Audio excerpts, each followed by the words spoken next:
Bonjour, bienvenue sur la chaîne de Psychoplume. Aujourd'hui, je voudrais parler d'un sujet important parce que c'est une question qui m'est souvent, très souvent posée. C'est est-ce que finalement écrire sur moi ne va pas réveiller en fait des douleurs psychiques par l'écriture? Est-ce que écrire sur ce qui a été difficile ne va pas me replonger dans ce présent finalement? Et donc c'est est-ce que cette question déclenche ou est occasionnée par la peur de revivre des émotions douloureuses par l'écriture, en écrivant.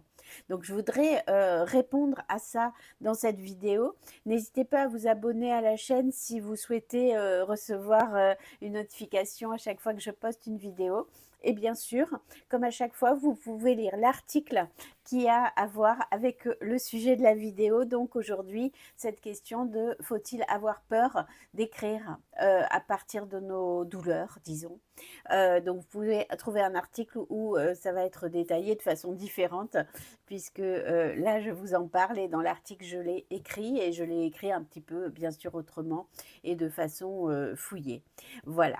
Alors est-ce que la question, on ne pourrait pas la déplacer un peu? Quand vous posez la question, faut-il avoir peur d'écrire sur nos souvenirs, sur des événements qui ont pu être douloureux?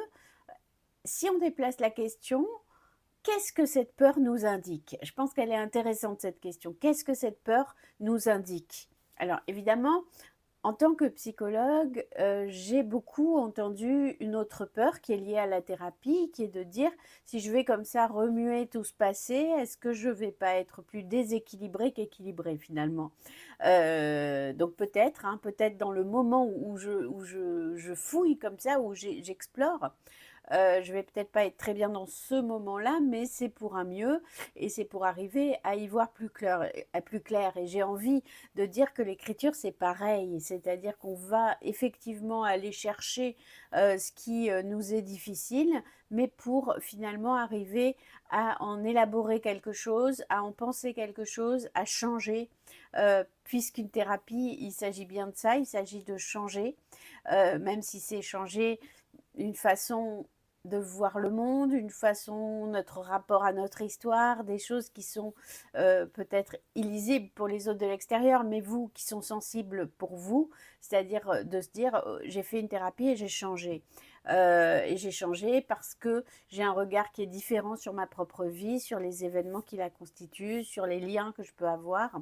Et pas seulement un regard, mais j'ai changé ma façon d'être. Et donc l'écriture, je pense qu'elle peut avoir cette même vertu, j'en suis même absolument persuadée parce que je le vois bien sûr dans tous mes accompagnements et parce que j'en ai une pratique bien sûr de l'écriture. Mais voilà, quand même, cette peur qui dit et si je vais pas gratter de trop près, si je vais gratter comme ça de trop près, est-ce que je vais pas me faire mal? On pourrait dire, bon, ce sont des résistances, c'est-à-dire que j'ai peur parce que je veux pas aller voir quelque chose, on pourrait dire ça. Alors est-ce que c'est vrai ça?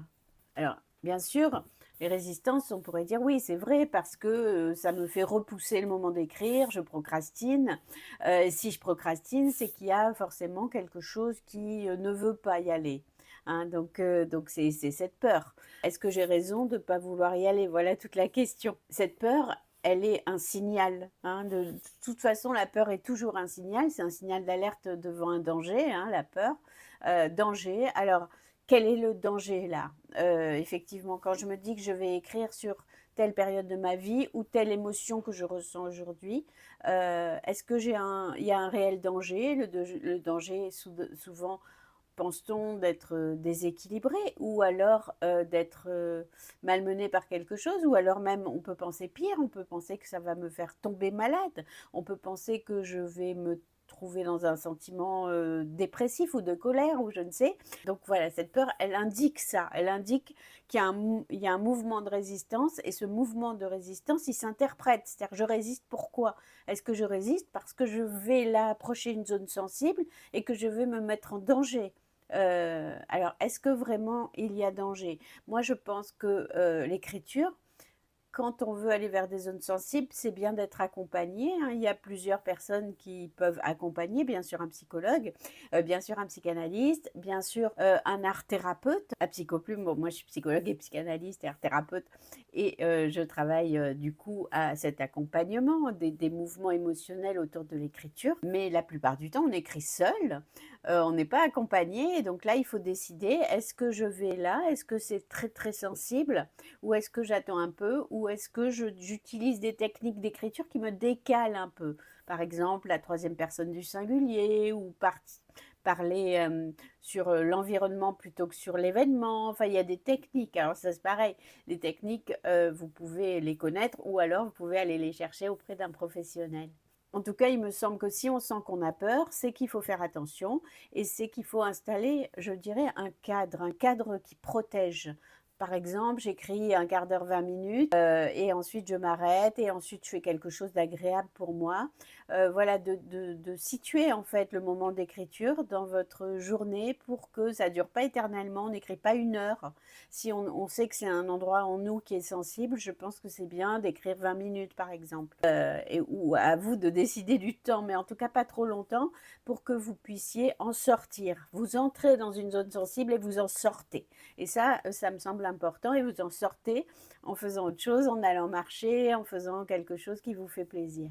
C'est pas la même chose de dire j'ai peur donc je ne dois pas écrire, ou j'ai peur donc je vais organiser autour de mon écriture un cadre protecteur. Je vais organiser une écriture ou un temps d'écriture, ou une écriture, un sujet d'écriture qui ne soit pas brutal.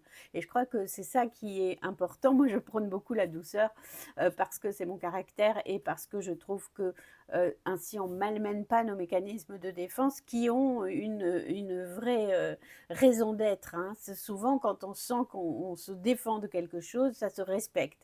Et donc, je pense qu'on peut tout à fait essayer de contourner les choses un tout petit peu, écrire quand même, mais écrire de façon protégée. Par exemple, très concrètement, on peut commencer à écrire par une petite porte. On décrit un objet, on écrit une pièce, on décrit une odeur, on parle simplement d'une phrase, on donne juste un détail du quotidien dont on veut parler. Voilà, on entre par une toute petite porte comme ça, et donc c'est beaucoup moins brutal que d'aller directement dans le sujet. Après, il y a une distinction qu'il faut faire, c'est-à-dire qu'être remué par quelque chose, ça ne veut pas dire être débordé. Alors, c'est quoi la différence? Parce que si je dis ça me remue, ou si je dis j'ai complètement été débordée émotionnellement, voilà, on sent bien que c'est pas du tout pareil. En fait, être remué, ça veut dire que je sens que quelque chose bouge. Une émotion revient, une scène se précise, une phrase va nous toucher plus que prévu. On peut avoir besoin de silence après l'écriture, on peut avoir besoin de temps pour vivre ce qui est apparu, pour le laisser un petit peu s'immiscer en nous, être, voilà, y repenser, voilà, mettre un petit peu de tranquillité autour de ce temps d'écriture.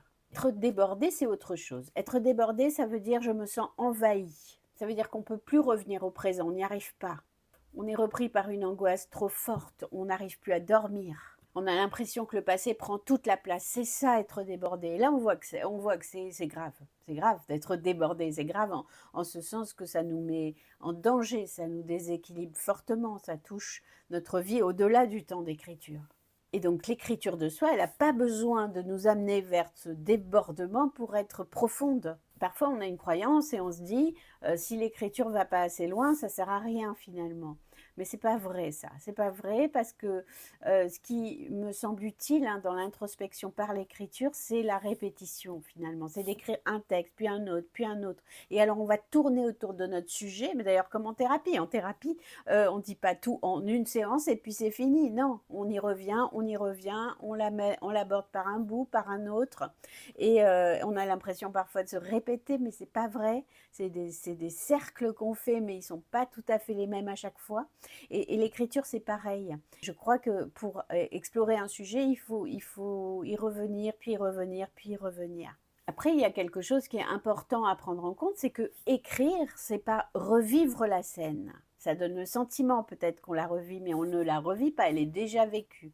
Ce que vous avez traversé, vous l'avez déjà traversé. Et vous êtes à peu près debout si vous êtes là, si vous écoutez cette vidéo, si vous avez envie d'écrire. hein. Donc ça, c'est important d'en avoir bien conscience. Je ne vais pas revivre vraiment, véritablement, exactement ce que j'ai vécu déjà une fois. Et donc la douleur ne va pas être la même que celle que j'ai déjà vécue.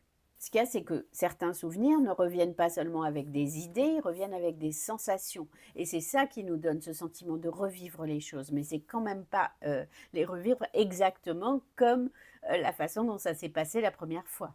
Parce que malgré tout, écrire, c'est créer une médiation. Il y a une page, il y a une distance entre vous et le texte. Il y a le présent dans lequel vous êtes au moment où vous écrivez. Il y a les mots que vous pouvez déployer, vous pouvez en chercher certains, puis en mettre d'autres, puis vous décaler comme ça.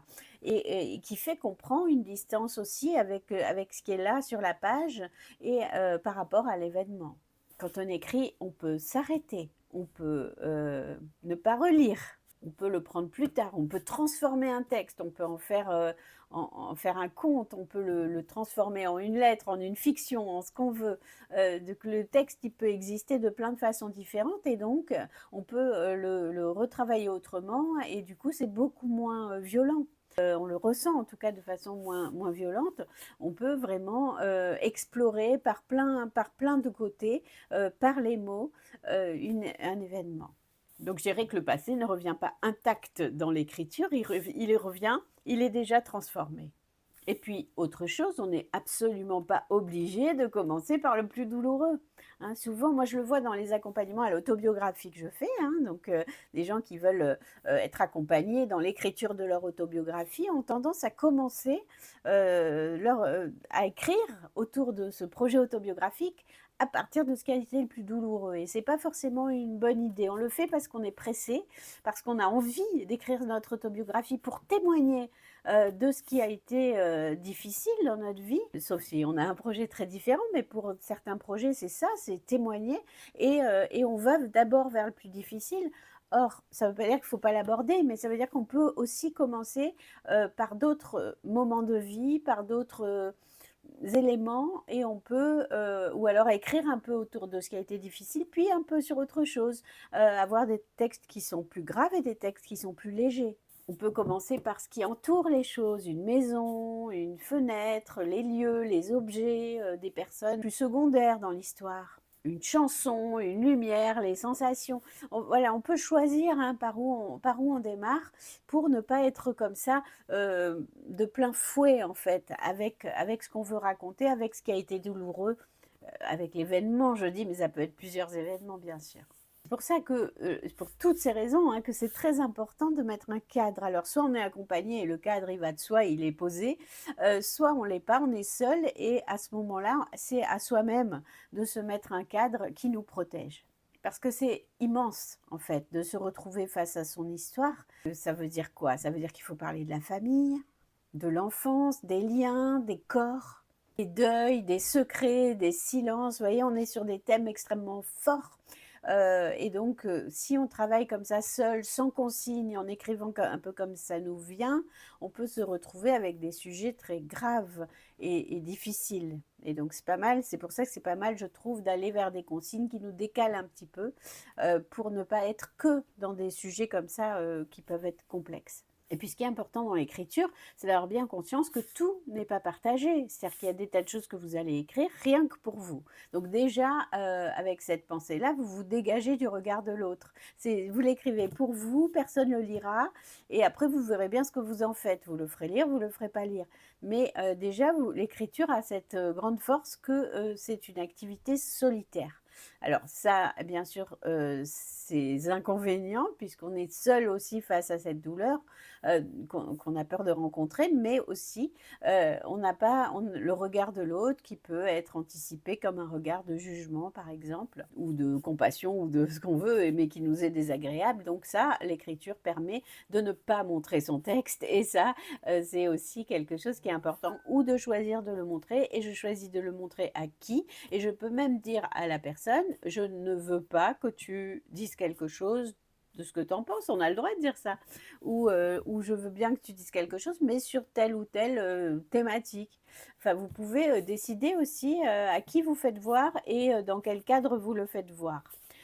ou de ne pas le faire voir du tout. Donc ça, on a cette liberté aussi dans l'écriture dont il faut bien avoir conscience, parce que si je parle d'un événement extrêmement douloureux et très intime, ben, l'écriture n'empêche pas que ça peut rester intime.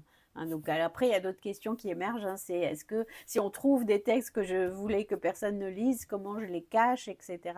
Bon, c'est d'autres questions, mais en tout cas, l'écriture a ça qu'elle peut rester intime. Et puis quand on est trop remué hein, par l'écriture, donc débordé, on peut être accompagné, remué, ben on peut ralentir tout simplement. On peut revenir au présent, on peut revenir au corps, on peut faire une pause, on peut écrire autre chose, on peut choisir un autre angle, on peut passer par la fiction et on peut bien sûr choisir d'être accompagné. Hein, donc en fait, c'est important d'être à l'écoute de ce que ça me fait ressentir quand j'écris sur tel ou tel sujet et de voir ce dont j'ai besoin. Est-ce que j'ai besoin d'arrêter d'écrire? Est-ce que j'ai besoin de ralentir mon travail d'écriture? Est-ce que j'ai besoin d'un accompagnement? Donc voilà, tout ça, c'est des questions importantes à se poser. N'hésitez pas à me dire en commentaire si vous ressentez cette peur d'écrire sur certains sujets et comment vous vous en débrouillez. Voilà, et pour voir un peu, c'est toujours intéressant, et pour moi de vous lire bien sûr, et puis aussi pour les uns et les autres de pouvoir voir un peu comment chacun fait avec cette question qui est une question importante de comment je peux écrire sur des sujets qui m'ont été douloureux sans me désorganiser, hein, sans être envahie, mais peut-être en acceptant simplement d'être remué, parce que peut-être c'est en étant remué aussi qu'on bouge, qu'on change. Donc voilà, je vous laisse ces questions ouvertes, je serai ravie de vous lire en commentaire et je vous retrouve très bientôt pour une prochaine vidéo.